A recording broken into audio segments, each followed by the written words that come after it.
खटाखट गड़बड़ी और फटाफट गड़बड़ी फिर एक बार गच्चा खाने वाली है। और इनका ये जो जलेबी की रील और जुआड़ की डील है वो जो है वो चारों खाने चुनाव के मैदान में होगी, क्योंकि ये जो इनका गुनाहों का गठबंधन है, इस गठबंधन की गठरी में जितने छेद हैं उससे ज़्यादा उनमें महत्वाकांक्षी मतभेद हैं। और छेद को रफू करने, मतभेद को रफू चक्कर करने में चुनाव भी निपट जाएगा और ये कांग्रेस और उनका गठबंधन है वो भी जो है वो सिमट जाएगा।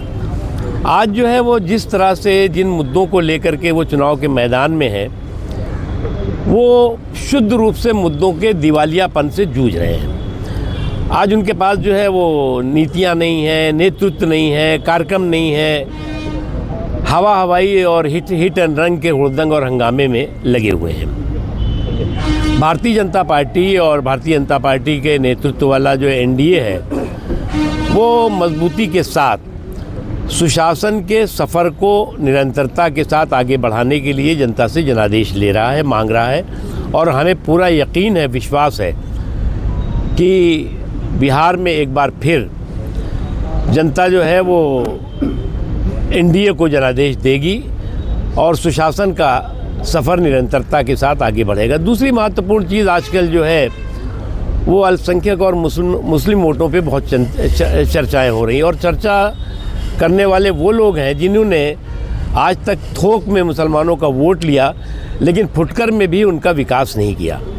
और उन्होंने जो है वो भय भ्रम का भंवर जाल बिछा करके भारतीय मुसलमानों को भारतीय जनता पार्टी के प्रति उनमें स्पर्शिता, असहिष्णुता का माहौल पैदा करने की कोशिश की।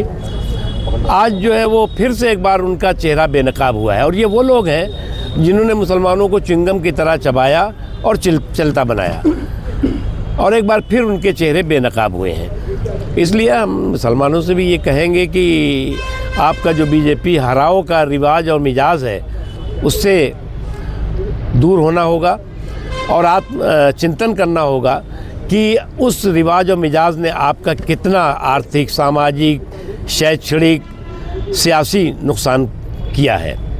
और आज बीजेपी को अछूत बनाते बनाते एक बड़ा वर्ग खुद अछूत जैसा बनता जा रहा है। इसलिए ये चुनाव एक महत्वपूर्ण जो है वो फैसला देने वाला है और कई परिवर्तन दिखाई पड़ेंगे। बिहार के चुनाव से उत्तर प्रदेश के चुनाव पर कोई बड़ा असर